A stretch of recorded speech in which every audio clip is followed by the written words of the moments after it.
നെടുമങ്ങാട് ജില്ലാ ആശുപത്രിയിൽ നവജാത ശിശുവിന്റെ മരണത്തിൽ ഡോക്ടർ ബിന്ദു സുന്ദറിന് ഗുരുതരമായ വീഴ്ച സംഭവിച്ചെന്ന് റിപ്പോർട്ട്. സിസേറിയൻ ചെയ്യാൻ കാലതാമസം ഉണ്ടായെന്നും ഡോക്ടർ തീരുമാനമെടുക്കാൻ വൈകിയെന്നുമാണ് റിപ്പോർട്ടിൽ പറയുന്ന പ്രധാനപ്പെട്ട 2 ഫൈൻഡിങ്സ്. ഈ ഗുരുതര വീഴ്ച കണ്ടെത്തിയത് അന്വേഷണ സംഘത്തിന്റെ റിപ്പോർട്ടിന്മേലാണ്. ഡോക്ടറെ സസ്പെൻഡ് ചെയ്തതിൽ KGMOയെ വലിയ പ്രതിഷേധമാണ് ഇപ്പോൾ ഉയർത്തുന്നത്. വിവരങ്ങളുമായി പ്രശാന്ത് ശങ്കരമംഗലത്ത് ചേരുന്നുണ്ട്. പ്രശാന്ത്, എന്തൊക്കെയാണ് പ്രധാനപ്പെട്ട മറ്റ് കണ്ടെത്തലുകൾ?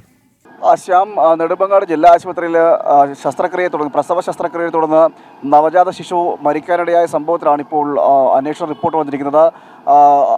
പ്രസവം എടുത്ത ഡോക്ടർ, അതായത് ഗൈനക്കോളജിസ്റ്റ് ആയിട്ടുള്ള ബിന്ദു സുന്ദറിന് ഇക്കാര്യത്തിൽ ഗുരുതരമായിട്ടുള്ള വീഴ്ച സംഭവിച്ചു എന്നാണ് റിപ്പോർട്ടിൽ പറയുന്നത്. അതായത് തീരുമാനമെടുക്കുന്നതടക്കം വൈകി, സിസേറിയൻ ചെയ്യുന്നതിന് കാലതാമസമുണ്ടായി എന്നതടക്കമുള്ള കാര്യങ്ങളാണ് ഈ റിപ്പോർട്ടിൽ പറയുന്നത്. അത് ഡോക്ടറുടെ ഭാഗത്താണ് ഈ വീഴ്ചകൾ മുഴുവനും ഉണ്ടായത് എന്നതടക്കമുള്ള കാര്യങ്ങളൊക്കെ അക്കമിട്ട് നിർത്തിക്കൊണ്ടാണ് റിപ്പോർട്ട് സമർപ്പിച്ചിരിക്കുന്നത്.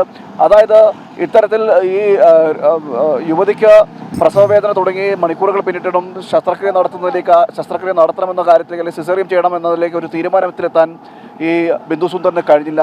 ഇതോടുകൂടി തന്നെയാണ് ശസ്ത്രക്രിയ വൈകുന്ന ഒരു സാഹചര്യം ഉണ്ടാകുന്നത്. അവർക്ക് ശാരീരിക അസ്വസ്ഥതകളെത്തി, കൂടുതൽ ശാരീരിക അസ്വസ്ഥതകൾ പ്രകടിപ്പിച്ചെങ്കിൽ പോലും ഇത്തരത്തിൽ ഡോക്ടറുടെ ഭാഗത്തു നിന്ന് ഒരു ഉടൻ ഉള്ള സത്വര നടപടി ഉണ്ടായില്ല. പ്രസവവേദനയുമായി യുവതിക്ക് മണിക്കൂറുകളോളം ഇത്തരത്തിൽ ലേബർ റൂമിൽ കിടക്കേണ്ട സാഹചര്യമൊക്കെ ഉണ്ടായി. ഇതൊക്കെയാണ് വാട്ടർ ബ്രേക്കിംഗ് അടക്കം വന്നിട്ട് പോലും അത് ഗൗനിക്കാതെ, കാര്യമായിട്ടെടുക്കാതെയാണ് ഈ ഡോക്ടറുടെ നടപടി എന്ന് പറയേണ്ടത്. അതുകൊണ്ട് തന്നെയാണ് ഇത്തരത്തിൽ കുഞ്ഞിന്, നവജാത ശിശുവിന് മരിക്കുവാനുള്ള കാരണമുണ്ടായത്. അതുകൊണ്ട് തന്നെ ഗുരുതരമായ വീഴ്ച ഇക്കാര്യത്തിൽ ഡോക്ടർക്ക് സംഭവിച്ചു എന്നതടക്കമുള്ള കാര്യങ്ങൾ ചൂണ്ടിക്കാണിച്ചുകൊണ്ടാണ് ഇപ്പോൾ റിപ്പോർട്ട് സമർപ്പിച്ചിരിക്കുന്നത്.